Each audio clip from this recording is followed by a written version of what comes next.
Hola, ¿qué tal? Muy buenos días, bienvenidos. Esto es La Junta Médica, el programa más saludable de las mañanas de TV Perú. Gracias. Buenos días, Leslie. Hoy tenemos un programa especial, ¿no? Claro que sí. Hoy día vamos a hablar sobre el síndrome de Guillain-Barré. Todo lo que usted necesita saber, las causas, el tratamiento, todo lo que está pasando en nuestro país, vamos a verlo acá con la doctora Pilar Mazzetti, vocera del MINSA. Por supuesto, todas las dudas que ustedes tengan, envíelas, ¿no?, a las cuentas de la Junta Médica, porque estamos en vivo hasta las 11:30, ya lo saben.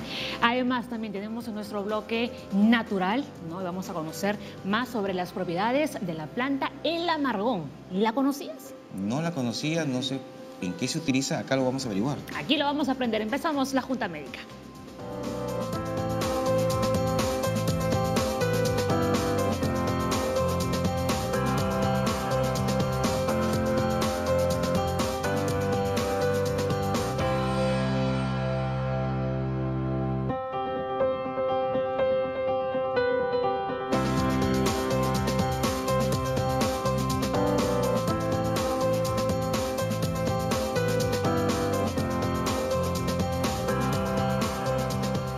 Durante toda esta semana, incluso la semana pasada, hemos escuchado y seguimos escuchando todos los días sobre el síndrome de Guillain-Barré.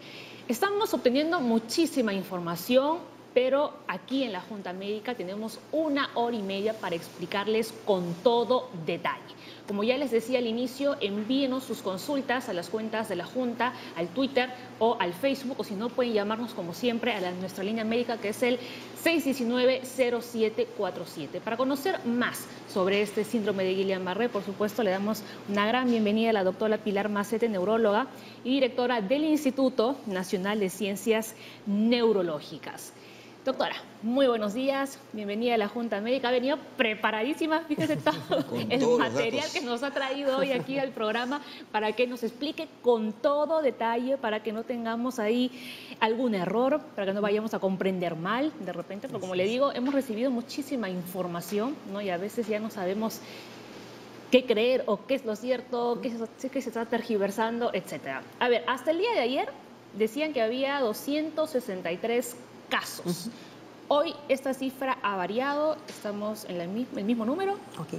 En primer lugar, buenos días y muchísimas gracias a ambos por recibirme. Es importante que todos los ciudadanos estemos informados acerca del síndrome de Guillain-Barré, que en este momento nos está afectando.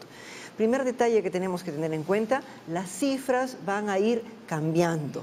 Y van a cambiar todos los días y depende cómo interpretemos las cifras. La información que tenemos en la página web de epidemiología del Ministerio de Salud hay que leerla no solo en la cifra global. La cifra global representa todo el país. Uno tiene que buscar una lámina en donde aparezca la información por cada una de las regiones. Y las regiones afectadas son 5 regiones. Tenemos La Libertad, tenemos Lambayeque, tenemos Piura, Lima y Junín. La parte central, Junín, en este momento. Están apareciendo algunos casos en Huancavelica, todavía hay que precisar si corresponde a lo esperado o corresponde a una componente de este brote. Entonces, eso significa que para la cifra global de nuestro país en este año y a lo largo de todo el año y en todas partes, seguimos en este momento en una cifra de 338, que es todo el Perú, porque todo el Perú tiene Guillain-Barré, es normal y es parte de la evolución. Y en los 338 vemos nosotros la cifra que corresponde al brote, que en este momento para las regiones que tenemos involucradas, descontando el resto del país, va a ser exactamente 228. Y si vengo con toda la información es justamente porque esto va cambiando y me van avisando por el sistema hora a hora, 3 veces al día, la cifra, cómo se va moviendo para que pueda traerles la información necesaria. Muy bien. Doctora Pilar, yo creo que vamos a empezar dando un poco la definición de la enfermedad, porque mucha gente está diciendo, yo tengo hormigueos hace un mes, tengo hormigueos hace 2 meses, ¿no tendré Guillain-Barré? ¿Cómo? Me parece muy interesante que podamos nosotros hacer una aclaración acerca de esto. En primer lugar, el síndrome de Guillain-Barré es exactamente eso, un síndrome. Para nuestro público, un síndrome es un conjunto de signos y síntomas. Todavía no se puede saber la causa. Primer detalle, esto es un problema de nuestra inmunidad. Es decir, algunas personas nos exponemos a algo que altere nuestra inmunidad. ¿Qué altera nuestra inmunidad? Lo conocido, una infección. Por ejemplo, una infección viral, una infección digestiva, respiratoria, virus. Segundo detalle, altera nuestra inmunidad, inclusive un traumatismo. Cuando yo tengo un traumatismo en mi organismo, también mi inmunidad se activa. Me hacen una cirugía, me operan del apéndice, se activa mi inmunidad. Estoy un poco estresada, se activa la inmunidad. La inmunidad se activa frente a algo, en todos los 31 millones de peruanos. ¿Cuántos peruanos hacemos Guillain-Barré en un año? Entre 300 y 600, dice la norma.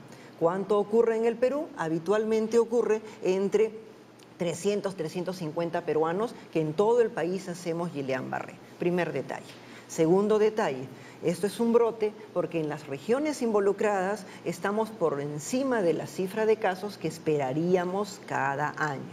Y tercer detalle, efectivamente, el síndrome de Guillain-Barré es un síndrome que puede tener confusión la persona. ¿Por qué? Porque es una debilidad bilateral, simétrica, que comienza por los miembros inferiores, por los pies y puede tomar luego las manos y la respiración. Empieza por los pies. Tengo dificultad para meter el pie dentro de mi zapato porque es un movimiento así. Hay que jalar con los músculos y hay debilidad.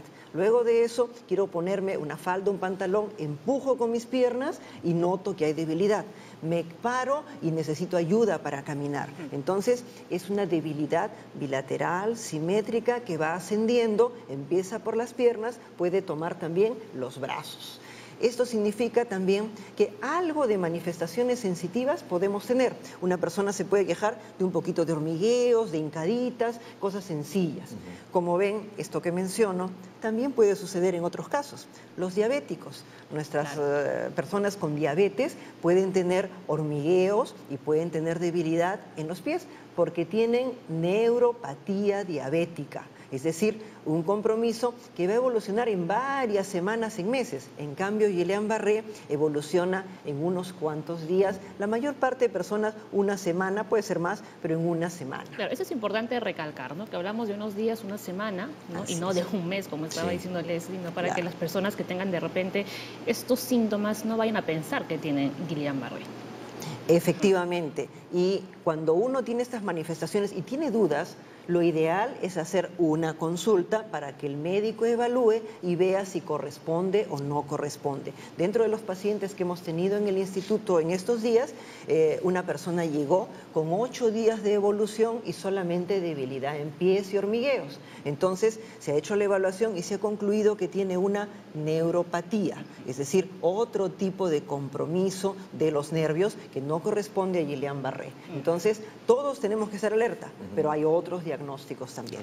A ver, ¿qué ocurre con el síndrome de Guillain-Barré? Por favor, me cambian la diapositiva, ¿no? Porque es una reacción autoinmunitaria. Así es. ¿No? El sistema inmunológico ataca la mielina y el axón, estructuras nerviosas. ¿Cuál es la función de la mielina, doctor? Interesante. Todos conocemos un cable eléctrico. El sistema nervioso envía impulsos eléctricos, por consiguiente, las neuronas tienen sistemas de conducción como los cables. El cable eléctrico que tiene un filamento en el centro, el axón que figura en la presentación que ustedes hacen, y luego tiene que tener un aislante, eso es la cubierta, la mielina, y por coincidencia es blanco también como la mayor parte de los cables. ¿Okay? Entonces, en este caso, puede haber un ataque contra la cubierta, la mielina, y puede haber un ataque también contra el filamento, el axón. Es fácil pensar que si queda descubierto es más fácil que se vuelva a cubrir. En cambio, si se daña el filamento es más delicado. Por eso algunas personas pueden hacer un componente que se recupera fácilmente y otras personas pueden hacer un componente que les pone en riesgo de tener secuelas. Doble motivo para ir rápido y recibir tratamiento. ¿Y cuáles son las secuelas que podría dejar este síndrome? Como estas son fibras de todo punto de vista motoras, lo que vamos a tener sobre todo es un componente de debilidad permanente. Nuestros músculos, al perder su nervio, se atrofian, disminuyen de tamaño, no tienen quien los cuide, quien los oriente, quien los guíe. Por consiguiente, el músculo se atrofia y eso significa que yo puedo quedar con debilidad permanente. Si yo recibo tratamiento, esta posibilidad, sobre todo rápido, puedo interrumpir el proceso o si ya está muy avanzado, por lo menos disminuirlo. Por eso es tan importante que todos acudamos a consulta cuando tengamos esta sospecha. Entonces, doctora Pilar, podemos decir claramente que muchas personas pueden hacer una enfermedad viral, una enfermedad bacteriana y algunos podrían hacer Guillain-Barré. Entonces, no significa que si yo veo a alguien con Guillain-Barré me va a contagiar el Guillain-Barré, que es lo que todo el mundo está asustado y por desconocimiento, cuando uno no conoce algo está asustado. Entonces, hay enfermedades que, por ejemplo, diarreas, por un Campylobacter, que es una bacteria que está muy asociada al Guillain-Barré, mucha gente hará diarrea, se acabará la diarrea, pero un grupito muy pequeño va a ser un Guillain-Barré.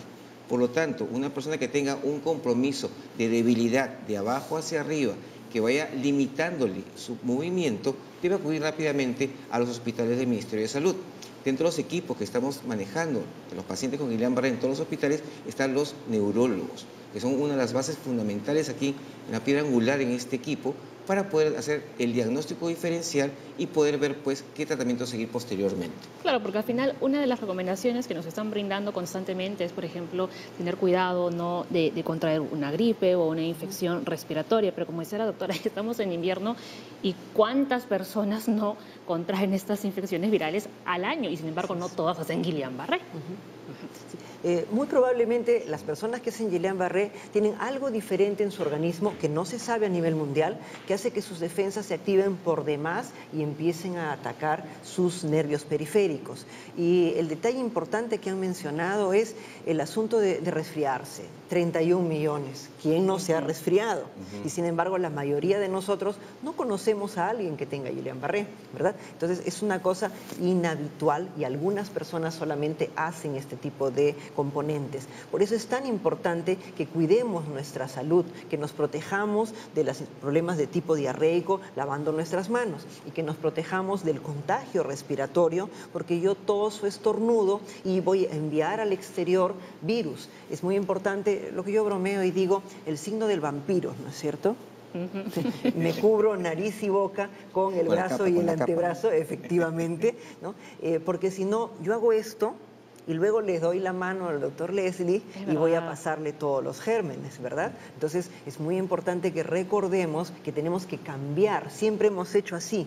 Ahora que se ha estudiado esto mucho mejor, esa es la protección que tenemos que hacer para evitar el contagio de las personas, en general porque cualquier contagio nos hace daño, nos hace perder tiempo, tenemos que medicarnos, nos sentimos mal, ¿no? Y especialmente porque algunos pueden hacer Guillain-Barré. Ahora, justo la doctora decía, ¿no?, que el lavado de manos es básico para prevenir enfermedades como esta, por ejemplo. Y de hecho el Ministerio de Educación no está incentivando que en las escuelas se promueva el lavado de manos. Sí, en Lambayeque. Es interesante porque están promoviendo pues el lavado de manos. Algo que desafortunadamente la gente no tiene conciencia y lo hace solo cuando hay un brote de algo. Pero es una medida que se debe hacer todos los días del año para cualquier enfermedad, porque estamos repletos de virus, de bacterias en el ambiente. Entonces, el tener este contacto constante con superficies, con personas, con las secreciones, si no las tapamos bien, va a contagiar a alguien alguna enfermedad. Y aunque parece mentira, ¿no?, aparatitos como estos son los que están más contaminados al final. En cuidados intensivos se han prohibido los celulares porque en toda la superficie está llena de bacterias. Claro, ajá. No, doctora, tenemos una consulta. Irma Sandoval dice, tengo entendido que se puede presentar por una gripe o infección estomacal, estamos hablando del Guillain-Barré, lo que a la mayoría de la población le da. ¿Cómo distinguirlo a tiempo para ser tratado y no ir cuando los síntomas más graves ya están presentes?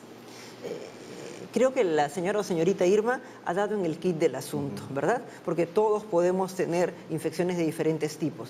¿Cuándo estar alerta? Cuando empieza la debilidad y va ascendiendo.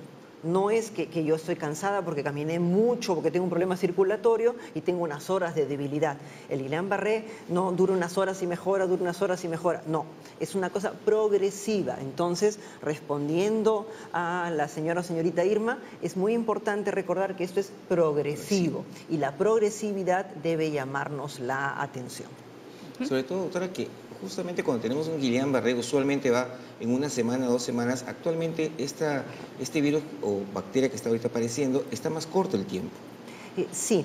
El Ministerio de Salud ha formado un equipo de respuesta rápida y por eso tenemos información que todo el tiempo se va alimentando. Una cosa muy importante que has mencionado es justamente eso, de la información reciente que estamos recibiendo, casi 2/3 de los casos son los típicos, lo que acabo de describir, bilateral, simétrico, ascendente, empieza por las piernas en varios días.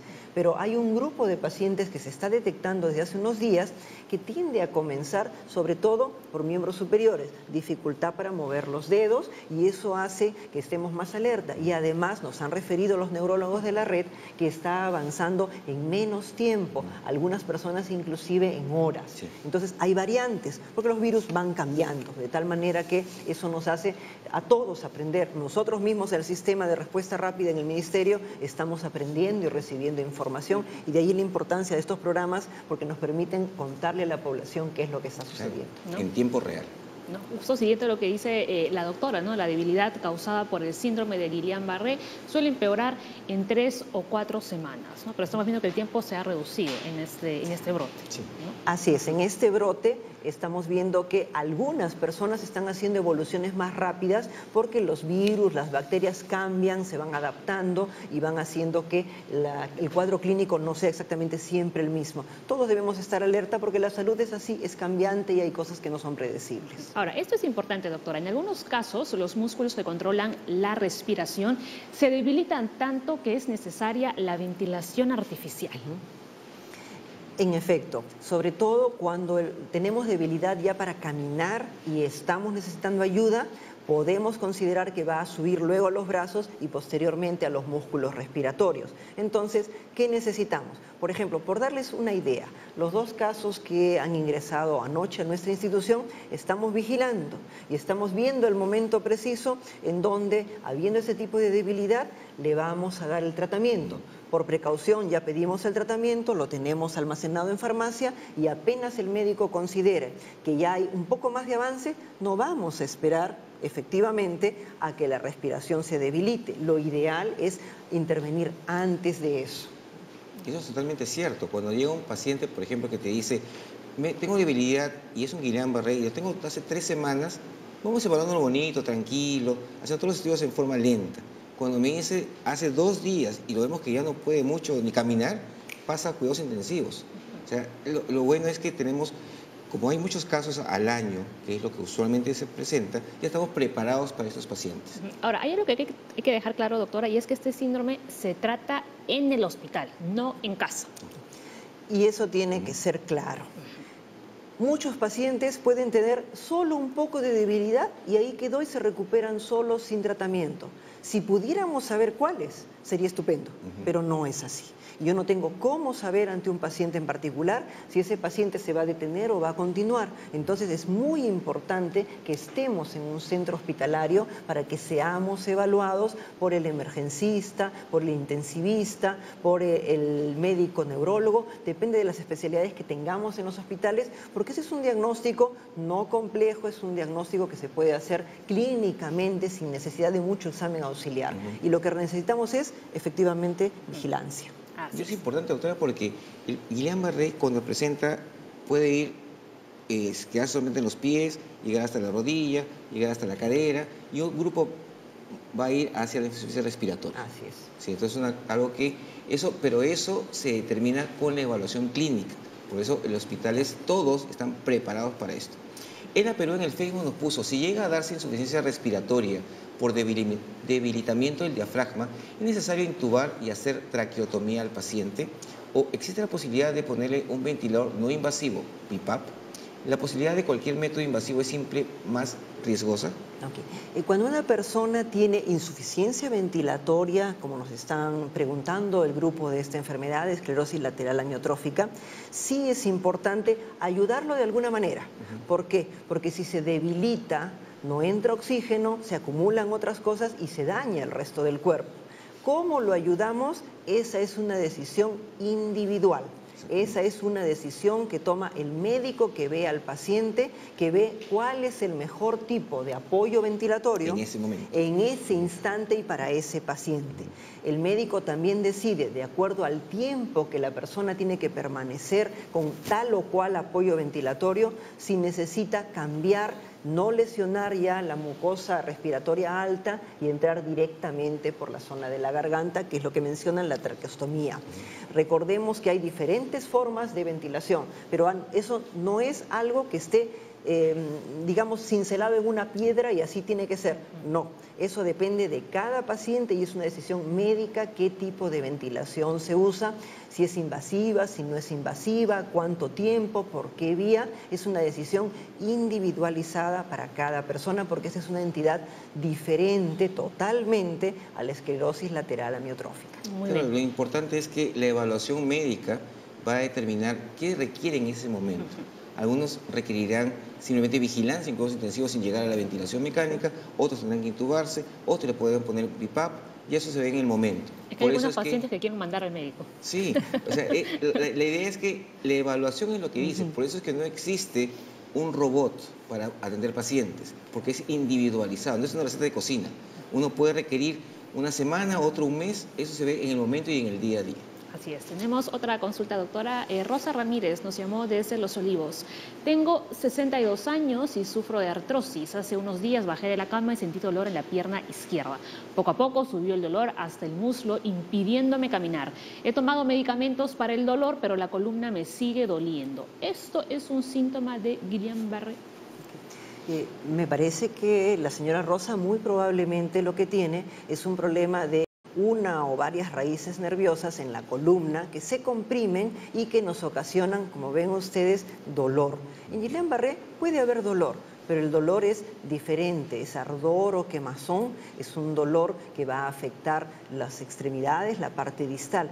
La señora está teniendo un dolor que tiene todo un trayecto que para nosotros los médicos es muy indicador de un componente de compresión de raíces nerviosas en su columna vertebral y sería importante que en lugar de estar tomando mucho medicamento desinflamante, analgésico, vayan a la raíz del problema, que consulte a su médico para que vea qué está pasando en su columna. Doctora, cuando hay Guillain-Barré, ¿podría haber alguna variante que empiece en un solo lado, pero después se ponen parejos? ¿O cómo? En efecto, como todo en salud, hay variantes. Por ejemplo, uno tiene una guía y si uno lee la guía dice bilateral, simétrico, ascendentes, pero existen personas diferentes. El cuerpo humano no lo podemos encasillar en una guía y efectivamente, por ejemplo, en niños, los niños con Guillain-Barré pueden tener presentaciones asimétricas y luego efectivamente se vuelve bilateral y nada prohíbe que un ser humano en particular empiece por un lado y luego se vuelva bilateral. Es así la medicina, por eso, tal como nos has mencionado, no existe un robot ni existe una fórmula de cocina para hacer tratamiento. El tratamiento es individualizado y la guía es eso, una guía, una orientación nada más. Nada más. Y doctor Google no sabe de Guillain-Barré tampoco. Muy bien, a ver, la doctora ya nos contaba cuáles podrían ser algunos desencadenantes de este síndrome, ¿no? Como un traumatismo simple, cirugías, neoplasias, ¿el embarazo también, doctor?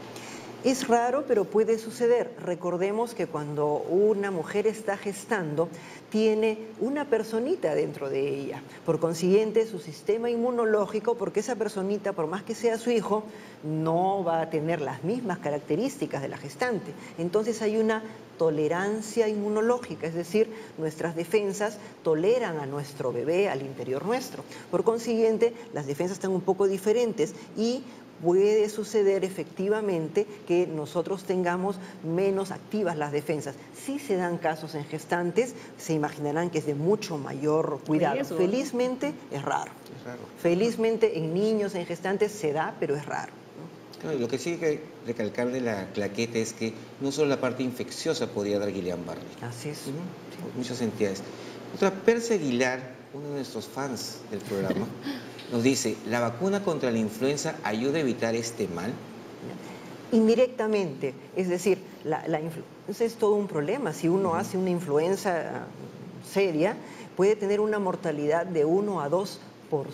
Como el H1N1 que tuvimos. Exactamente. Entonces, es muy importante en general, no por el Guillain-Barré, protegerse. Hace 15 días fueron al hospital a vacunarnos y en este momento mi ladito de acá tiene la influenza y mi ladito de acá tiene la vacuna, el refuerzo de la doble. Yo tengo acá mi influenza. Sí, me temo que están vacunándonos a todos nosotros en esta época en el Ministerio de Salud y justamente nos vacunamos porque el riesgo de tener influenza es mucho mayor a hacer una neumonía por influenza, hacer una encefalitis por influenza y por supuesto se podría hacer un Guillain-Barré, es más raro, pero de todas maneras es una de las causas descritas de Guillain-Barré.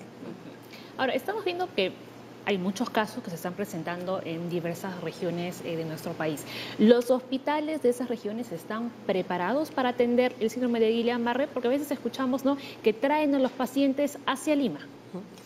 En realidad nuestros hospitales regionales están respondiendo muy bien y hay que felicitar a los gobiernos regionales, a sus directores regionales, a sus gerentes y todo el equipo. Tengo en este momento en mi celular una red de neurólogos, de 98 neurólogos de todo el país que están viendo los casos. Todo el mundo tiene Guillain-Barré, por consiguiente en los diferentes hospitales, según sus estadísticas, han tenido el tratamiento.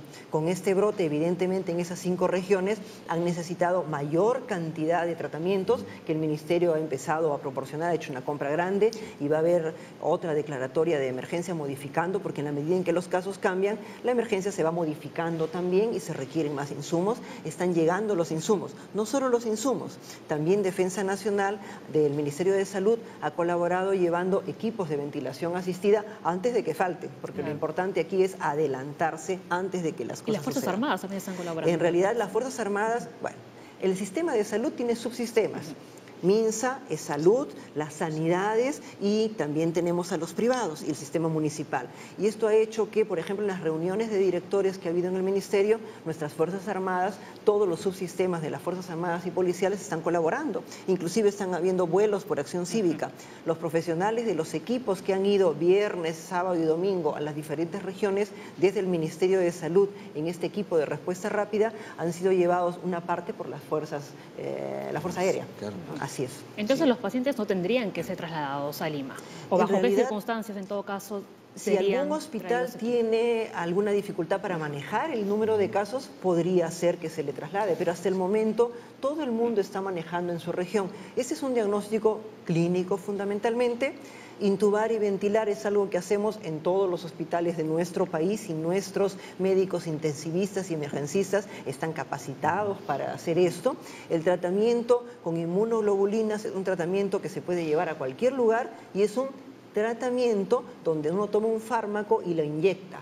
Y esto es absolutamente accesible, inclusive a aquellos de nosotros que no tengamos la especialidad de hematología y demás. Lo ideal es alguien que tenga experiencia en buena hora, pero en una situación de emergencia, felizmente las inmunoglobulinas son un tratamiento que cualquiera de nosotros puede aplicar. El protocolo es muy sencillo, afortunadamente, y tenemos capacitaciones en internet para los especialistas. Si alguien me está escuchando en el programa o viendo en el programa, los especialistas están recibiendo capacitación a través de telesalud desde diferentes instancias del MINSA, tanto para, por ejemplo, las cosas raras para diagnóstico en niños. Están recibiendo capacitación para tratamiento con inmunoglobulinas, para tratamiento con plasmaféresis, están recibiendo capacitación acerca de los casos que van cambiando. O sea, eso ya es interno, propio del sistema de salud, y el equipo de respuesta rápida organizado por nuestra ministra, la doctora Zulema Tomás, ha hecho este asunto desde, prácticamente estamos todos desde el día jueves en alerta permanente, ¿no? Y estamos trabajando sábado, domingo, día, noche, efectivamente. Nos hemos reunido el día domingo en el ministerio, todos estamos trabajando, ¿no? Sí, algo interesante, Paola, es que cuando existen este tipo de alertas, el Ministerio de Salud funciona muy bien. Por ejemplo, cuando tuvimos la época del cólera, tuvimos mayor cantidad de casos de todo el continente y se pensaba que iba a morir más gente. Y acá fue que tuvimos menos cantidad de mortalidad, porque justo el Ministerio se mueve y tenemos todo ya cubierto realmente. Como dice la doctora Macete, si algún hospital no tuviese algo, hacer las transferencias respectivas. Y me permites aclarar un detalle importantísimo ahora que mencionas cólera. Es poco difundido, no difundimos las cosas buenas que tenemos en nuestro país.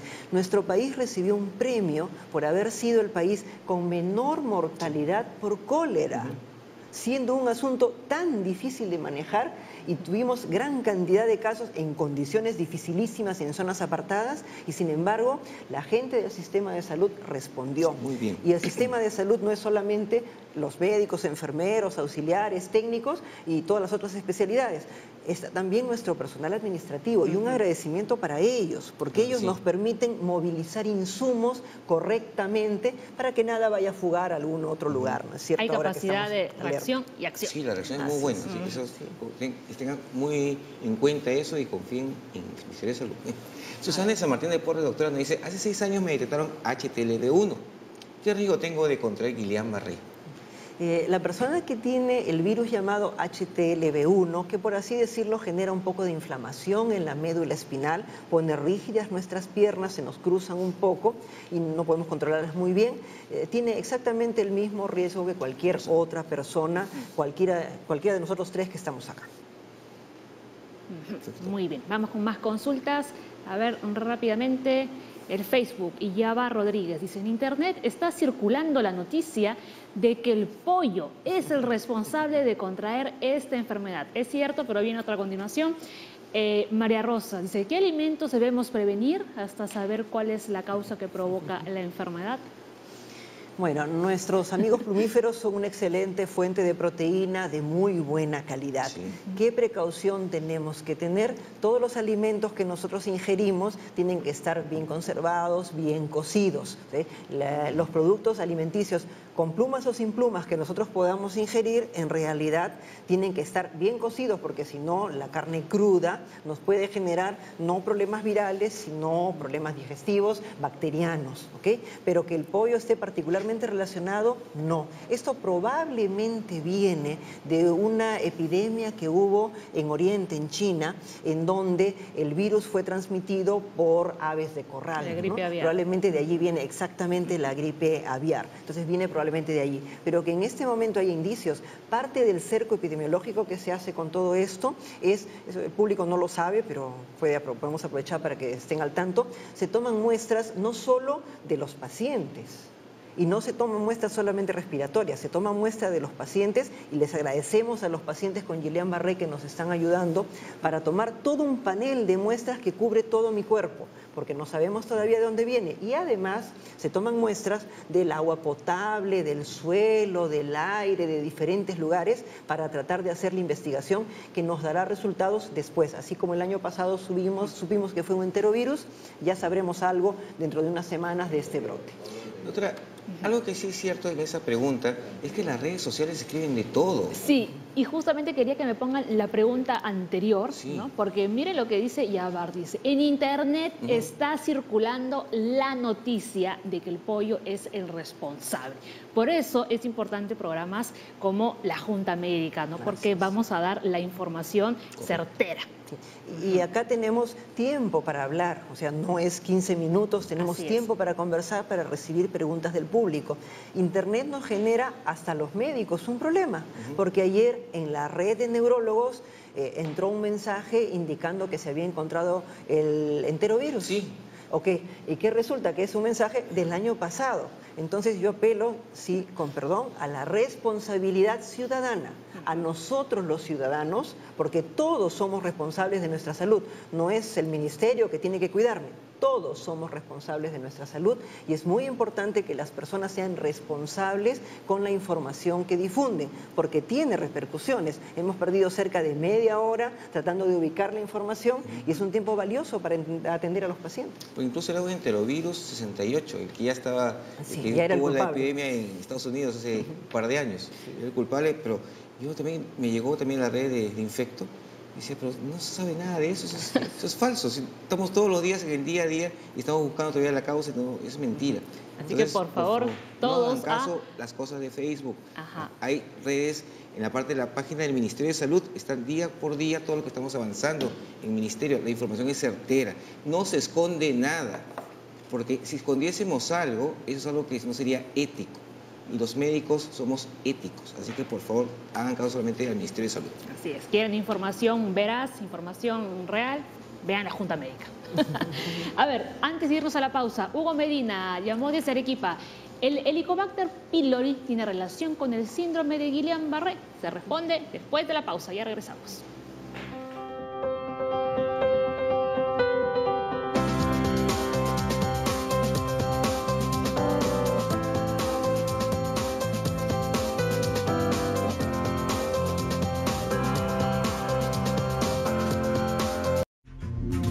Estamos viendo Junta Médica.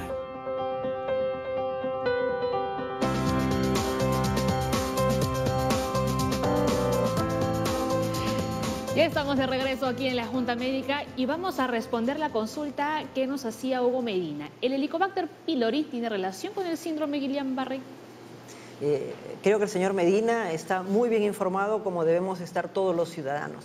Helicobacter va a tener una presencia en una cantidad tremenda de peruanos. Es un germen que se encuentra en nuestro aparato digestivo y está relacionado con gastritis, con úlceras y está relacionado con vivir con nosotros tranquilamente muchas veces. Si ustedes revisan la lista de todos aquellos agentes patógenos, todos los virus o gérmenes que hayan estado relacionados con Guillain-Barré, la lista es kilométrica y en la lista está incluido el Helicobacter, de tal manera que es uno de los agentes. Pero ya les digo, la mayor parte de los peruanos tenemos este agente y no nos ocasiona molestias y en otros nos da gastritis. Entonces es uno de los descritos.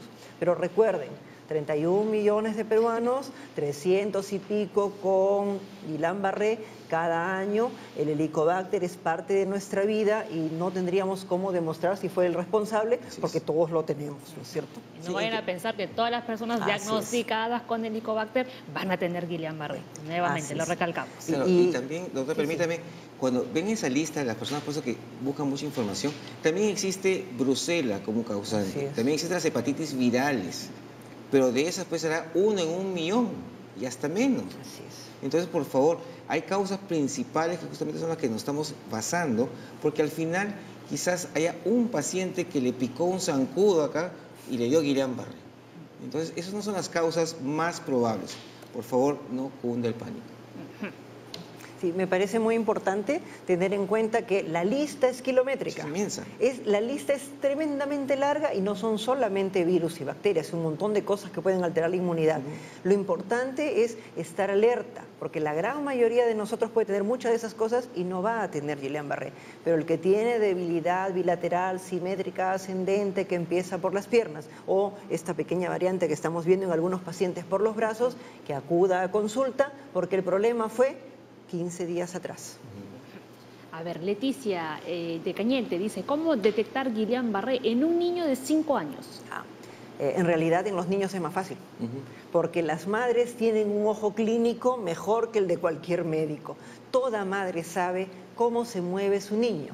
Las madres nos dicen, algo tiene, porque no se quiere mover, no quiere jugar, no quiere comer, no se levanta.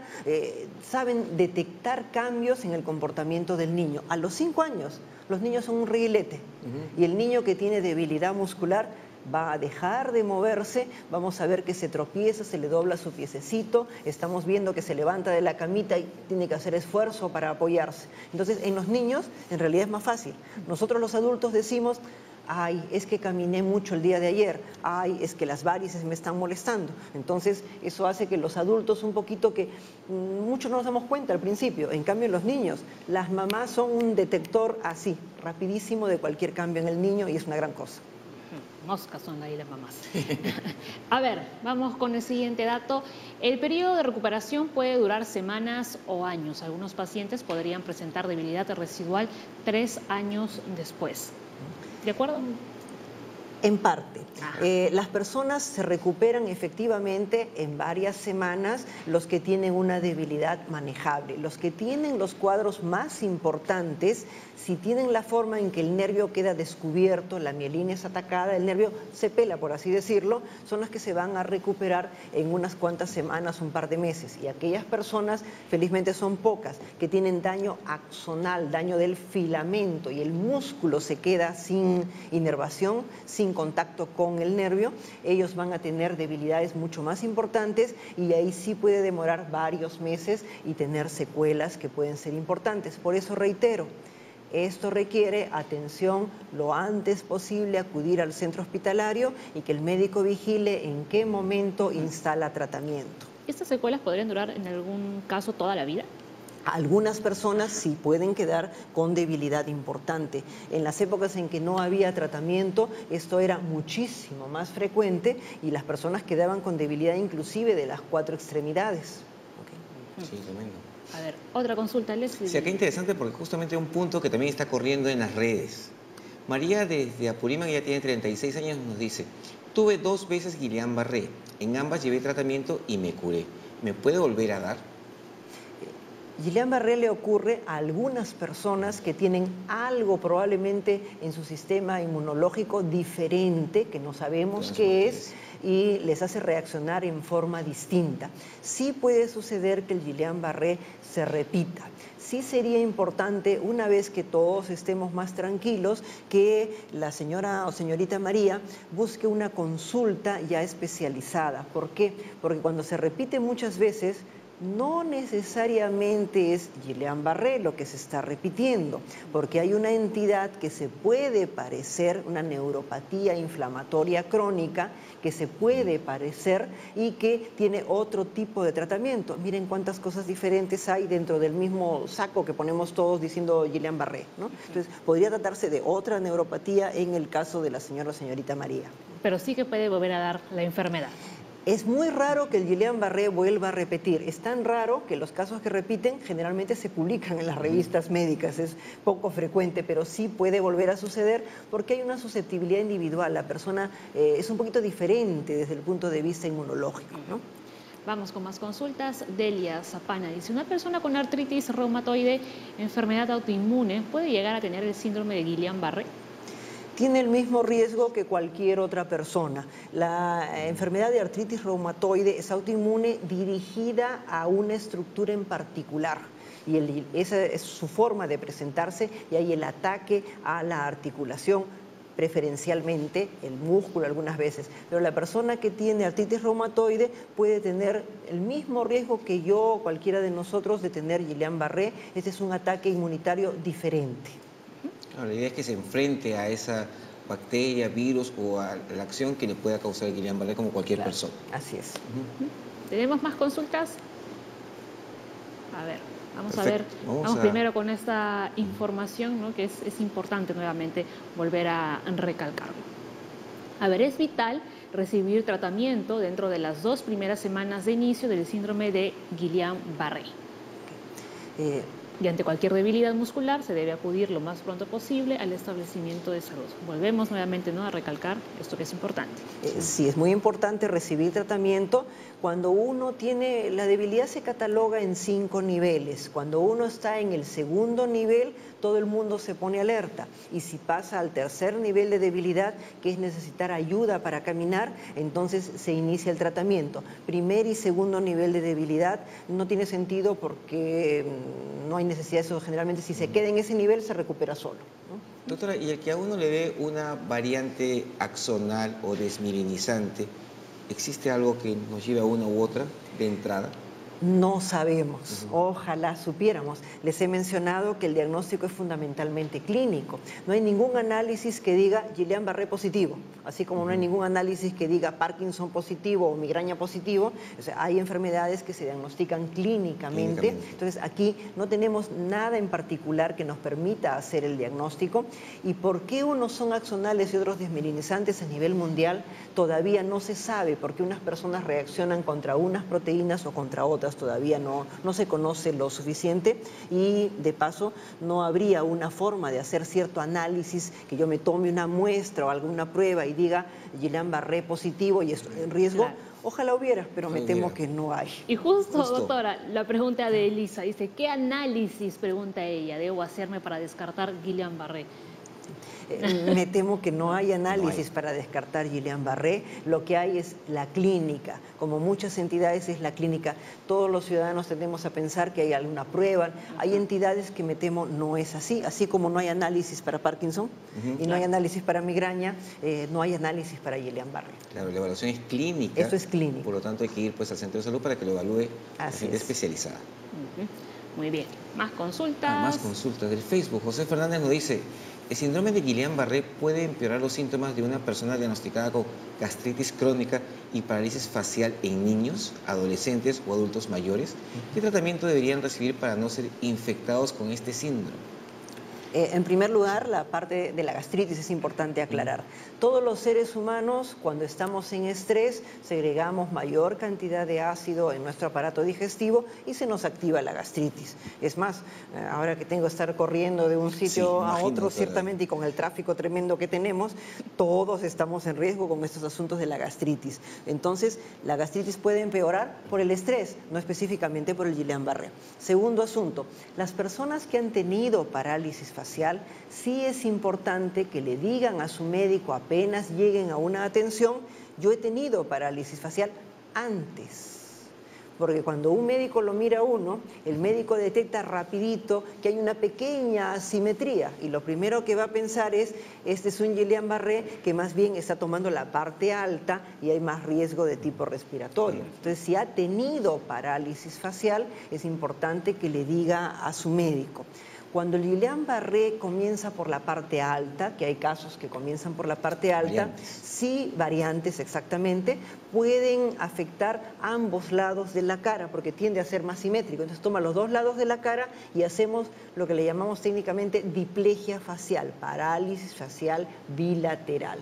Entonces, la cara es un signo muy importante para nosotros los médicos y si alguien ha tenido parálisis facial, es importante que lo haga presente al médico que le esté evaluando, porque si no el médico se va a dejar llevar por ese signo de alarma. Doctora, dice, doctora Massetti, dice Manuel Fernández, ¿el uso de probióticos y una dieta rica en zinc previene el síndrome de Guillain-Barré? Doctorita, antes que conteste, en esta pregunta y en la anterior, ambos dicen previene el síndrome de Guillain-Barré. Así es. Hay que aclarar esa parte. El uso de probióticos y oligoelementos y sales, las dietas sanas, las dietas de tipo mediterráneo, con mucha fruta, con mucha verdura, con muchos alimentos antioxidantes, que nos permita ingerir grasas de buena calidad, tanto de origen vegetal como algunas grasas animales como la del pescado, nos permite a todos nosotros, junto con actividad física regular, encontrarnos en mejores condiciones de salud. Las condiciones que nos propone el señor Fernández promueven nuestra salud en general.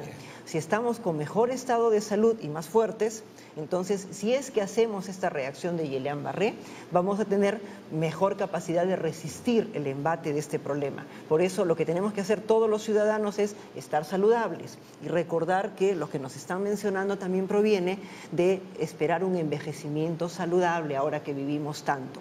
No nos ayuda con el Guillain-Barré directamente, o sea, no sabemos cómo hacer que una persona no tenga Guillain-Barré, no se conoce lo suficiente de esto, pero sí hace que una persona esté más sana ante cualquier enfermedad, podemos responder mejor, más fácilmente. Pero la idea es acá tener una alimentación adecuada para estar bien de salud y evitar enfermarme de algo, una infección respiratoria o diarreas, que podría en algún caso llegar a Guillain-Barré. O sea, no implica que me voy a cuidar para no estar con Guillain-Barré de frente, sino para no enfermarme de algo que en algún momento podría causar Guillain-Barré en un porcentaje muy pequeño. Esa es la idea. Y en ello, doctora, deberíamos mejor optar por verduras cocidas que las frescas. Yo creo que las verduras frescas se pueden consumir siempre y cuando uno sea cuidadoso en higienizarlas correctamente. Las verduras frescas tienen una serie de nutrientes que se podrían alterar con el calor. Entonces es muy importante la procedencia de las verduras que comemos para que estén limpias, y uno mismo en casa hay una serie de sistemas que uno puede limpiar las verduras, aún las verduras de hoja verde que son rugosas y demás, uno las puede higienizar lo suficiente para comerlas frescas, porque hay una serie de vitaminas que se degradan con el calor. Lo mismo la fruta. En realidad todos nosotros debiéramos comer frutas y verduras mínimo 2 veces al día, mínimo. En realidad debiéramos tener todo esto, tranquilamente el 50% de nuestro plato debiera tener frutas y verduras. Vamos ya con la No, un kilo de arroz. A ver, Norma dice, ¿las personas con VIH o SIDA están más propensas a tener Guillain-Barré? Las personas que tienen deficiencia de la inmunidad, o sea, es decir, no un portador de VIH, la persona viviendo con VIH que recibe su tratamiento correctamente y ordenadamente, tiene sus defensas en buen estado, de tal manera que se compensa el cuadro de VIH y no entra a SIDA. Una cosa es vivir con VIH y otra cosa es tener el síndrome de inmunodeficiencia por VIH. Cuando uno vive con VIH y está correctamente tratado, uno está igual que cualquier otra persona.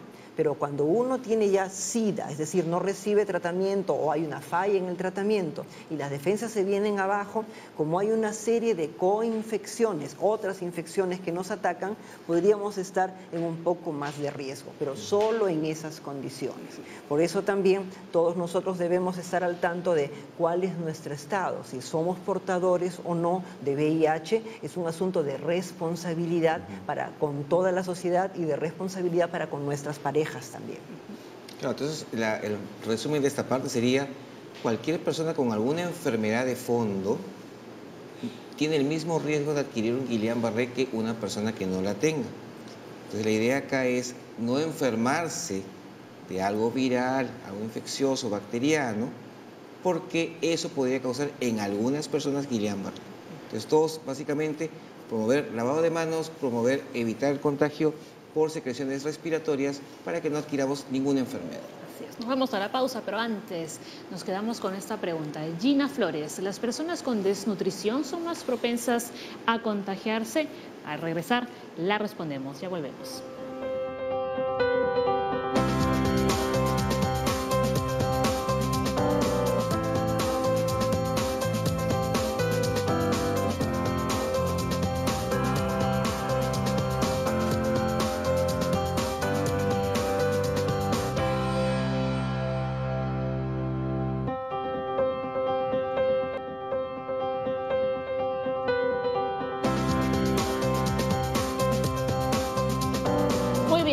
Enseguida continuamos hablando del Guillain-Barré. La doctora Mazzetti continúa con nosotros, así que pueden seguir enviando todas sus consultas. Ya saben que estamos hasta las 11:30. Ahora hacemos un pequeño paréntesis. Le damos la bienvenida a Rocío Santibáñez, química farmacéutica del CENSI.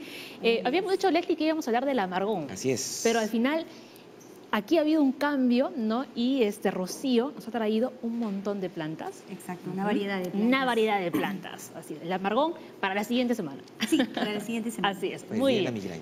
A ver, cuéntanos, ¿qué tenemos aquí? Bueno, buenos días ante todos, al público televidente. Como ya han escuchado a la doctora Pilar Mazzetti, en el caso del síndrome de Guillain-Barré, básicamente nosotros nos vamos a enfocar en el tema de la prevención, de la promoción de la salud. Justamente estábamos hablando de la alimentación saludable, que justo fueron las últimas palabras de la doctora, en el tema del consumo de antioxidantes, en el tema de una alimentación rica en probióticos, frutas, verduras. Y en ese contexto también tenemos en el marco preventivo el uso de las plantas medicinales. Una de las plantas que hay que resaltarlas en esta oportunidad es la uña de gato, que es una planta nativa propia de nuestro país. acá la tenemos, que tiene las características justamente de tener dos espículas a nivel del tallo en forma paralela, como en una número uña de dos, que son como dos uñas, ¿no? Por ahí es que recibe el nombre, pues de una uña garrita de gato. Exacto. Esto es para efectos de mostrarles cómo es la planta en sí, sus hojas y sus tallos, pero la parte que se utiliza viene a ser la corteza de la uña de gato, ¿no? Que es la parte que tiene los polifenoles, los compuestos que hacen que esta planta sea además conocida como inmunomoduladora. Justamente para el sistema inmunológico es muy bueno porque regula el sistema inmune de acuerdo a la necesidad de cada persona. Entonces, lo que se usa es la corteza, no la planta que estamos viendo aquí. No, la corteza, la corteza, ¿no? Es lo más utilizado, además comercialmente es bastante conocido. Ya desde su uso tradicional, esto, como ustedes saben, se hizo conocido por el señor Schuller, ya por los años de 1950, ¿no? 70, en los cuales él tenía una dolencia que pudo tratarla de acuerdo al consejo de un nativo de la comunidad donde él vivía. Específicamente dentro de la comunidad nativa de los Yanesha, que está en la región de Pasco, en Oxapampa, donde esta planta también ha sido muy bien utilizada, se sigue utilizando, pero no es la única comunidad nativa. Tenemos a nivel, dentro de su contexto tradicional, a nivel de los Shipibo, de los Bora, ¿no? Sí, todas estas comunidades, parte de la Amazonía, más o menos aproximadamente dentro de los 800 metros sobre el nivel del mar, ese es lo máximo, ¿no? De la Amazonía baja. Ahora, que podemos encontrar. Rocío, me llama la atención que la preparación, ¿no? Por ejemplo, para una infusión, se coloca, o sea, literalmente la corteza. Sí, es la corteza, ¿no? Realmente el agua hirviendo debería someterse a un pequeño cocimiento para efectos demostrativos. Pueden ver, es una coloración color ámbar, con agua hirviendo, un pequeño hervor de 2 o 3 minutos suficientes para poder tener el efecto terapéutico en este entonces caso. Lo hervimos. Sí, de preferencia porque es una corteza. Ahora, hay que tener cuidado. Hay comercialmente, inclusive te venden como esta forma, que ya lo tienen como ralladura de la corteza, pero también hay otros extractos ya atomizados que vienen precocidos. Entonces ya solamente son para uso de infusión. Entonces hay que tener como las bolsitas como las bolsitas, los filtrantes, por ejemplo, ellos no, ya directamente tú vas, porque ya han seguido un proceso previo. Rocío, si no me equivoco, la uña de gato también tiene ácido acetilsalicílico. Sí, también. Que es lo que comercialmente conoce como la aspirina, por su efecto para el dolor antiinflamatorio. Pero realmente lo que más le caracteriza acá son los alcaloides oxindólicos, pentacíclicos, tetracíclicos, ya en términos más difíciles químicos, pero este es el que ejerce la actividad inmunomoduladora, antiinflamatoria, ¿no? Más lo relacionamos con el tema también de cáncer, porque justamente estamos trabajando con el tema del sistema inmune. Ahora, no es la única planta, ¿no? Tenemos también, por ejemplo, el sauco. El sauco no goza de tanta evidencia científica clínica, sí preclínica, pero se ha demostrado efectos contra diferentes virus, y uno de ellos es la influenza. Entonces es el que conocemos como sauco. No se consumen ni el tallo ni las raíces, sí las hojas, sí las flores, sí las bayas, porque las raíces y el tallo, por la concentración tan fuerte que tiene de compuestos, podría generar algún trastorno digestivo, ¿no? Cuando usted dice las bayas, son justamente las frutitas. Las frutas que conocemos, buenazo para sauco, sí, que pueden ser negras, rojizas, de ¿no? sauco Y es lo ese máximo. Sí, mermelada de sauco también. Vamos con la siguiente. Ahora, hablando en este tema de la parte preventiva, definitivamente hemos dicho, ¿no? Puede condicionar un cuadro respiratorio, un cuadro diarreico, ¿no? Podría condicionarte un cuadro infeccioso, podría llevarte probablemente, ¿no? En un caso muy eventual, a lo que es estar en un caso de síndrome de Guillain-Barré.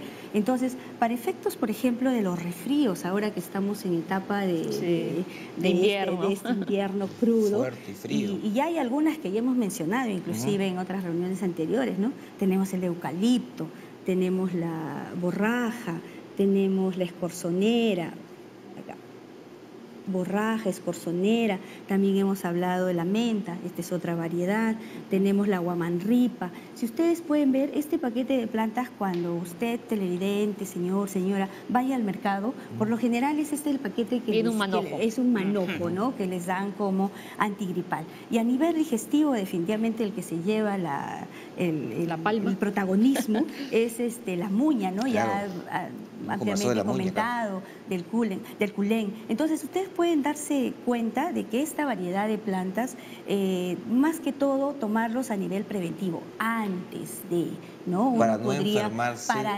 enfermarse, ¿no? Y suma a las medidas que se vienen dando, como se dice, lavado de manos. No quiere decir que solamente ahora por el síndrome Guillain-Barré nos vamos a lavar las manos. No, siempre. Es una práctica. Claro, es parte del paquete de la prevención. Parte de la prevención. Y es nuestro, lo tenemos en los mercados, no es caro y el beneficio es muy bueno para, en esta época de invierno, pues prevenirnos de las gripes. Y algo importante que se mencionaba, que va relacionado justamente con la higiene, como mencionaba la doctora, también con el caso del consumo de verduras, y sobre todo aquellas que crecen directamente en la tierra o son demasiado, la superficie, el área, no es fácil para lavarlas. Lo mismo ocurre con las plantas. Muchas de estas plantas que son herbáceas, que son directamente hacia el suelo, hay que sí decirlo de manera transparente. Ustedes van a acceder a este tipo de plantas que provienen de diferentes, principalmente acá en Lima, lo que provee es el mercado que se tiene, que provee de plantas en Gamarra, pero de todas maneras no van a cumplir necesariamente las condiciones higiénicas de lavado o que estén totalmente ya listas para el consumo. Hay que rigurosamente someterlos a la limpieza respectiva. Y también en alguna sesión anterior se dijo, ¿no? Tengamos un casero de confianza, esa persona que sabemos que nos podría garantizar de que esa planta está en condiciones para poder consumirla. Claro. Eso de lavado me interesa, me parece importante. Justamente. Si de repente utilizamos algunos productos, ¿no?, para higienizar, para limpiar estas plantas, ¿algunas de ellas perderían alguna de sus propiedades? No, realmente de forma casera, de hecho, no los vamos a someter a ultravioleta o a otro tipo de... Pero podríamos poner en la casa en un tazón de agua con un par de gotas de lejía. Exacto, que es lo recomendable para todo tipo de alimentos. Esto no es ajeno a ello, sigue esas mismas condiciones. Sí. ¿Algo más? Esa era tu pregunta. Sí, porque justamente la idea ¿qué hacemos en la casa? Mucha gente dice, ¿cómo lo lavo, lo rayo? ¿No? Un tazón grande de agua, colocamos 2 gotas de lejía y dejamos eso remojando unos 5 a 10 minutos. Y después lo enjuagamos con agua normal y ya pasamos a hacer la infusión o el cocido que queramos. Exacto. Y nuevamente quiero resaltar que esto básicamente es antes de, no es durante, que el diagnóstico es pre, definitivamente. Esta es una práctica preventiva para que todas diario las podemos personas. hacer todos los días como agüita de tiempo. Exacto. Sin embargo, sin abusar, ¿no, Rocío? Sin abusar, definitivamente. Pues un montón, el lunes, el martes, el miércoles, el jueves. Felizmente dentro de nuestras prácticas culturales tenemos enraizado, ¿no?, este tema de tomar nuestras agüitas de infusión. Claro. El emoliente, que es tan famoso todos los días. El emoliente, ya sabemos que después de los alimentos, qué plantita es la que solemos tomar, pero sí también es otro aspecto importante a tener en consideración. Una vez que ya hayan sido diagnosticados, no solamente con Guillain-Barré, sino con otras, sobre todo infecciones virales, ahí sí no tomar las plantas medicinales. Ahí no, porque no sabemos, no tenemos estudios que vayan más allá, estudios farmacocinéticos de las interacciones que podrían haber. Un ejemplo, por ejemplo, ¿no?, el ajo, que sí se ha demostrado bastante, tiene un efecto que va en contra del metabolismo, de la acción de los antirretrovirales. Entonces no está recomendado. De igual manera, una vez que han iniciado ya un tratamiento, sobre todo para el síndrome de Guillain-Barré, no, en ese momento no. Suprimimos la toma. Salvo que la prescripción médica, de acuerdo al estadio, como ya lo hemos mencionado, cada persona es diferente, cada cuadro es diferente, puede venir asociado a otras comorbilidades y no podemos asegurar que puedan usar tranquilamente estas plantas. La idea es que nuestras plantas tienen un beneficio. Acá todos los miércoles vemos qué beneficios tiene cada una para poder explotarlas, obviamente. Exacto, ¿no? sí. Y básicamente todo es preventivo. Muy bien. agradecemos a Rocío, ¿no? Sí, por gracias. supuesto, por haber Gracias, estado Paula. en Junta Médica, por Gracias. habernos enseñado nuevamente, ¿no? Y a cuáles toda son la las gente de propiedades ciencia. de estas plantas, ¿no? Sí, y sobre todo un último mensaje, mira, hace ya 25 siglos sabemos por el padre de la medicina, Hipócrates, que decía claramente, ¿no?, que el alimento sea tu medicina, ¿no? Así es. Exactamente. Bueno. Muy bien, Muchas Rocío, gracias. muchísimas Rocío. gracias. Vamos a una pausa chiquitita, pero ya regresamos con más consultas aquí en la Junta Médica.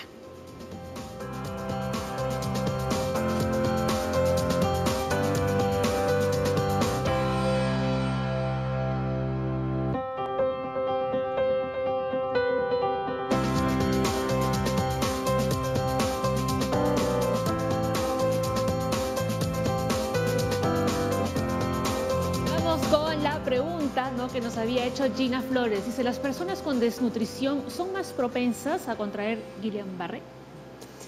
Las personas con desnutrición son más propensas a contraer cualquier cosa. La infección que viene antes del Guillain-Barré. El Guillain-Barré como tal, recuerden, no es contagioso y es una reacción inmunológica que ocurre semanas después. La persona que tiene desnutrición, como nos menciona Gina Flores, está propensa a contraer otras cosas. Y es una pena que tengamos desnutrición cuando en nuestro país tenemos tantos alimentos que están en todas partes y que no son caros y que hemos perdido la costumbre de comer y nos pueden permitir a nosotros estar en excelente estado nutricional, aún en las condiciones de necesidad económica más tremenda. Claro. Sí. Es que comemos así, pero mal. ¿No, doctora? Así es. No, sí, la gente no usa mucho, por ejemplo, doctora, el trigo es barato, la quinoa es barata y tiene montones de proteínas que nos sirven Bueno, para la el quinoa organismo. antes era más barata. Ahora, como se ha puesto de moda la todo. quinoa, ¿no? Sí, se ha sofisticado, ¿no es Sí, se ha cierto? sofisticado Y muchísimo. tiene un componente muy importante, tanto de proteína como de ciertas formas de harina que se liberan lentamente y son más nutritivas. Todos queremos comer nuestro kilo de arroz, ¿verdad? Y bueno, hay cosas que son difíciles de cambiar, pero por lo menos vamos haciendo pequeños cambios. Claro, una vez Un a la arroz semana. integral, un arroz con cositas adentro, por ejemplo, las mamás saben, ¿no es cierto? El caldito no sirve para nada, pero la sopa con cosas adentro no es el agüita lo que sirve, el contenido El sólido adentro. minestrón. Lo mismo el arroz. El arroz, que es un arroz integral, nos permite un aporte de otras cosas o ponerle al arroz más cosas adentro para que sea nutritivo el arroz y no solamente un montón de calorías rápidas que se van Claro, rápido también. calorías vacías, casi, casi. Sí. A ver, Marilyn dice, ¿el síndrome de Guillain-Barré puede ser más agresivo en una persona que ha tenido dengue? Dentro de la lista que les mencionaba de cosas que pueden estar relacionadas con Guillain-Barré está el dengue. Y las personas que han tenido dengue, más adelante, 2 o 3 semanas después, también pueden hacer Guillain-Barré, lo mismo que las personas que han tenido cualquier otra infección en esa cantidad pequeña. La persona que ya tuvo dengue y que pasaron más de 3 semanas y no ha tenido Guillain-Barré como consecuencia de la activación inmunológica del dengue, en este momento tiene el mismo riesgo que cualquiera de nosotros. Sí, es cierto, porque cuando ves la lista, Paola, de las enfermedades, está todo el libro. Un papiro. Es una guía telefónica. Es llenecito, o sea, cualquier bacteria o cualquier virus te puede causar en algunas personas Guillain-Barré. Entonces no hay que tener cuidado con que me enfermo de esto o lo otro. No debo enfermarme de nada. O sea, debo tener una buena salud, unas buenas medidas de higiene y me olvido de cualquier enfermedad. Ese es el mensaje realmente. No, pero ¿qué hacemos, por ejemplo, se me ocurre ahora, doctora, ¿no? En aquellos lugares en que no hay, digamos, agua potable, que tienen que estar esperando a la cisterna que venga cada cierto tiempo y tienen que almacenar el agua, ¿no?, en algún reservorio, lo tienen que tapar sí o sí, ¿no?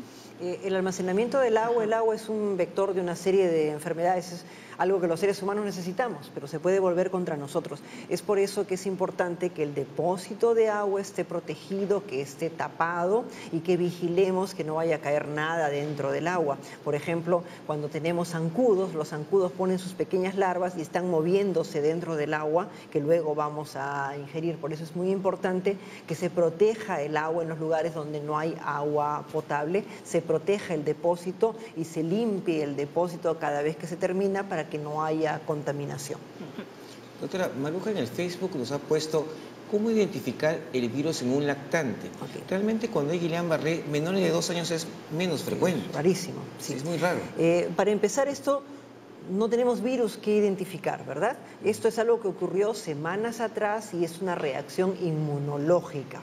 Encontrar cómo la persona estuvo en contacto con algo, eso es una investigación tremendamente sofisticada que con las muestras que las personas afectadas nos están proporcionando, y hay que agradecerles, porque nos están proporcionando muestras en esta emergencia de todos su cuerpo prácticamente, incluido líquido cefalorraquídeo, y esas personas nos van a ayudar mucho a entender este problema para el próximo año y en lo que pasa en nuestro país. Pero encontrar un virus no vamos a encontrar. Lactante, sumamente raro, así rarísimo, de toda raritud, por así decirlo, y lo interesante de los lactantes es que en ellos es todavía más fácil. ¿Cómo está el lactantito? Y la mamá lo sabe. En flexión, pegadito y se mueve vigorosamente. Un chiquito que está hipotónico, que le ha bajado el tono muscular, que está todo desparramado en su camita.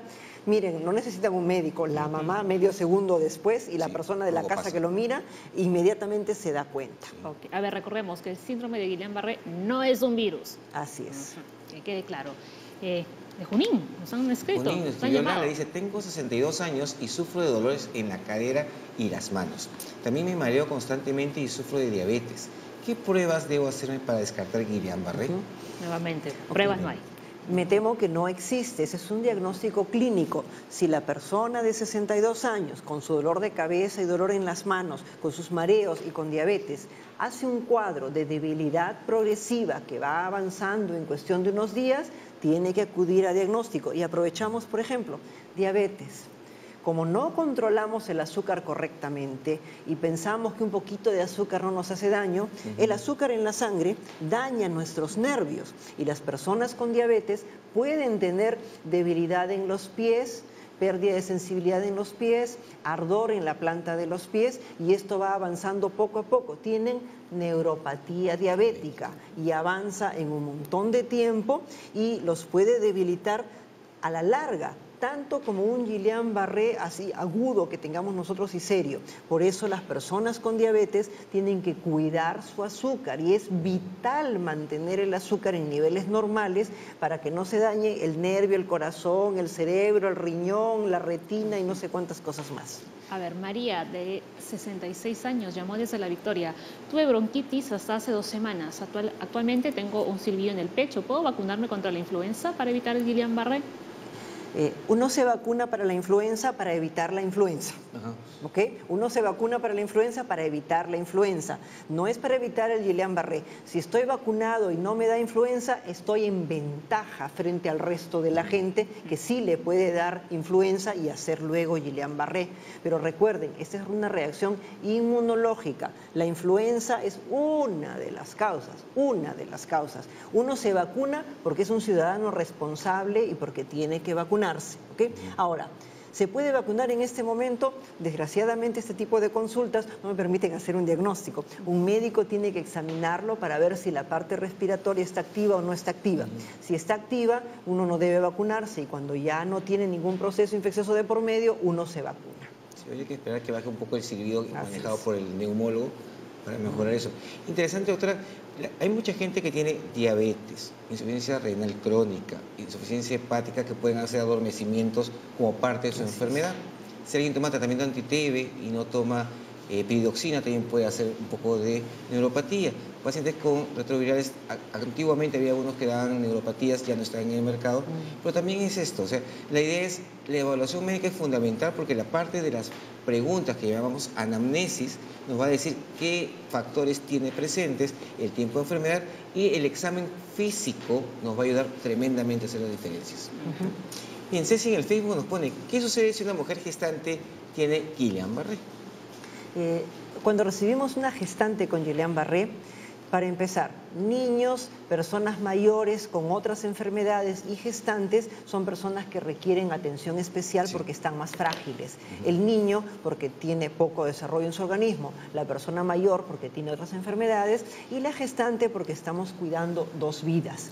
Entonces, la gestante la vigilamos más de cerca todavía y se hace lo mismo que hay que hacer para cualquier otro paciente. Se le vigila, si alcanza criterios para darle tratamiento, se le da tratamiento, pero sí requiere una vigilancia más cuidadosa, igual que el niño y que la persona, el adulto mayor. Pero lleva el mismo tratamiento que una persona El tratamiento normal. es semejante.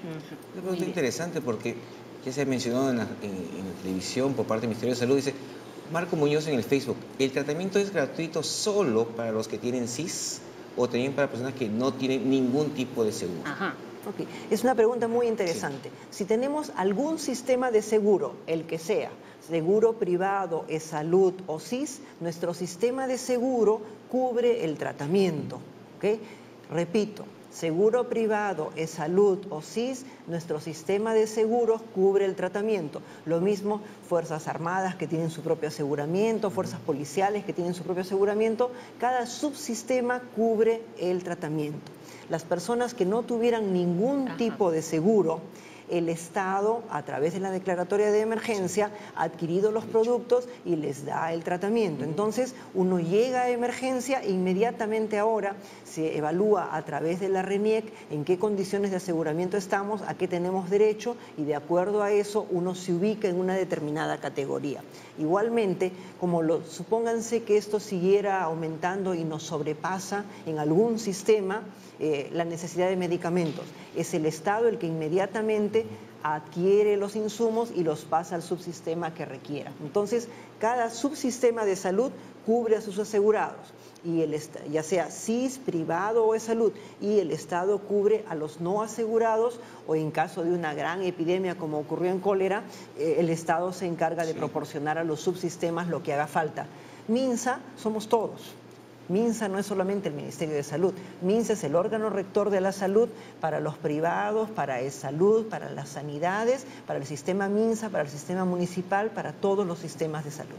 Así que independientemente usted tenga seguro o no tenga absolutamente nada, puede adquirir el tratamiento para el Guillain. Cualquier hospital del país. A ver, Liz dice, tengo distrofia muscular progresiva, ¿soy propensa a contraer Guillain-Barré?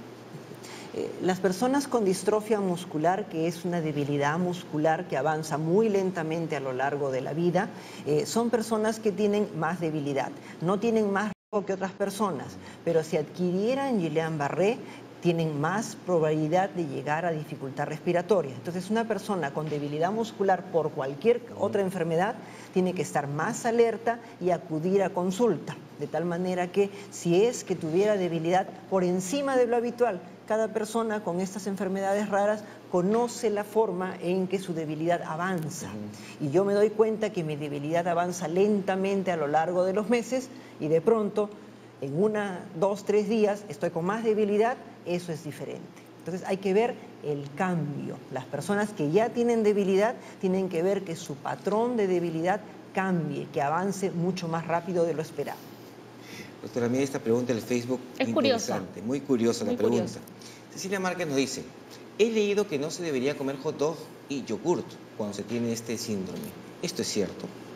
Bueno, uno limita la cantidad de hot dog que come porque es una grasa no necesariamente de la más saludable, ¿verdad? Entonces uno tiene que ser prudente como ciudadano y consumirlo con prudencia, ¿no es cierto?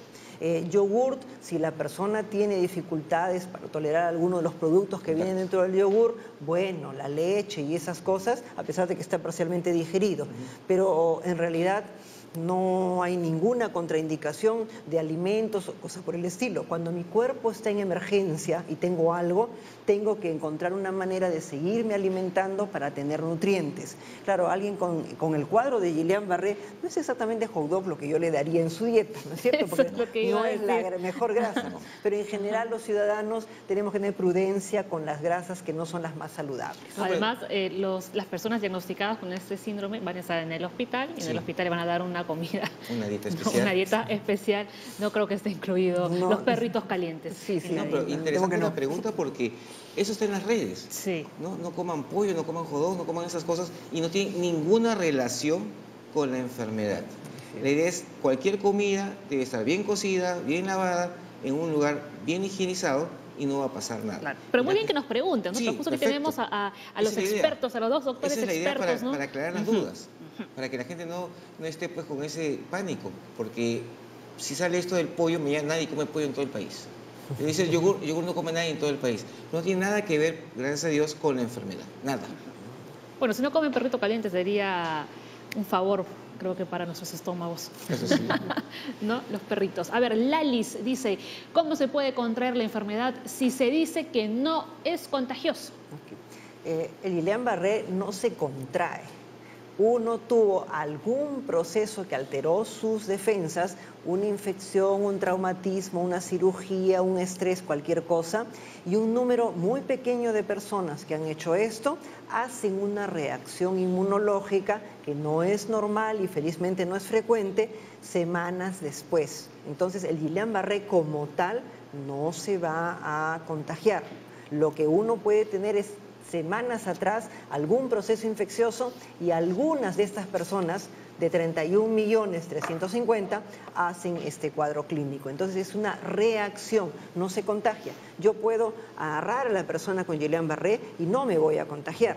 Y aquí los tres que no tenemos Guillain-Barré, si nos resfriamos y nos damos la mano, podemos contagiarnos el resfriado. Eso es otra cosa. Entonces, separemos la infección inicial, que puede ser contagiosa como infección, como cualquier infección, del cuadro posterior de Guillain-Barré, que es una reacción anormal de nuestro cuerpo y no es contagiosa. Perfecto. La última, Leslie. Kerly en el Facebook nos escribe: ¿a partir de qué tiempo de adquirir la enfermedad se da la parálisis del cuerpo? Yo diría, ¿a partir de qué tiempo de desarrollo de este cuadro? Porque la enfermedad fue antes, ¿verdad? Lo que tenemos ahora es el cuadro de debilidad. En realidad, el síntoma es la debilidad. El inicio del cuadro lo marca por la debilidad que va avanzando poco a poco a lo largo de los días y en algunos casos a lo largo de las horas. Muy bien, creo que ha sido un programa bastante educativo, ¿no? Y bastante claro, ¿no? Para que la gente que está en casa, ¿no? Lo pueda entender a la perfección, ¿no? Y como veíamos algunas consultas, ¿no? Dejémonos de estar mirando cosas que circulan en internet que no tienen mucha evidencia al final, ¿no? Científica. ¿Qué más? Qué más interesante, porque tenemos a la doctora Pilar Mazzetti, que es una de las mejores neurólogas en el país. Está una vocera del MINSA y está actualmente pues, como directora del Instituto de Ciencias Neurológicas, que ven pacientes con debilidades, ven pacientes con neuropatías, con adormecimientos, y hemos quedado claros hoy día: Guillain-Barré no es una enfermedad. Guillain-Barré va a ser una consecuencia de alguna infección o de un traumatismo o una cirugía o algo que ha hecho que nuestro cuerpo reaccione en forma extraña, diferente, y nos ataque al sistema nervioso, impidiendo que podamos movernos. Es una enfermedad que va de abajo hacia arriba, podría ir de arriba hacia abajo. Por eso cualquier debilidad que vaya avanzando hay que ir a los hospitales, que están, hemos escuchado hoy día, totalmente preparados para atenderlos. Hay equipos en cada hospital. Si usted tiene un tipo de seguro, puede ir al hospital, puede ir a su seguro, y quien no lo tenga, vaya a los hospitales, porque este síndrome está cubierto. Entonces tenemos grupo de especialistas, tenemos los hospitales bien con la parte de farmacia completa, con la parte médica, neurólogos, intensivistas, emergenciólogos capacitados. El tratamiento está asegurado y nos faltaría que si alguien tiene una debilidad, por favor, conforme la tenga y vaya ascendiendo, vaya rápidamente. Mientras más temprano, más rápido el tratamiento y menos evolución del cuadro.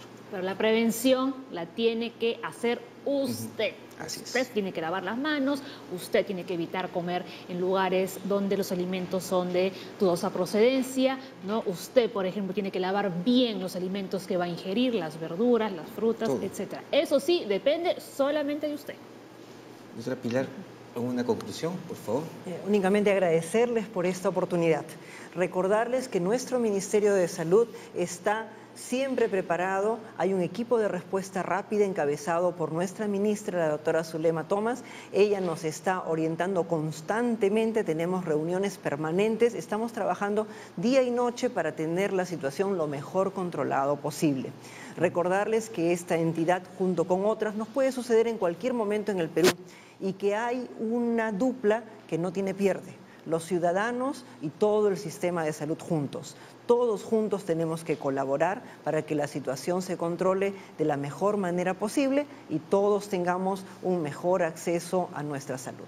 Muy bien, agradecemos a la doctora Pilar Mazzetti por haber estado con nosotros en la Junta Médica. Doctora, muchísimas gracias. Gracias a ustedes. Nos vamos. Que tengan un buen día. Hasta mañana.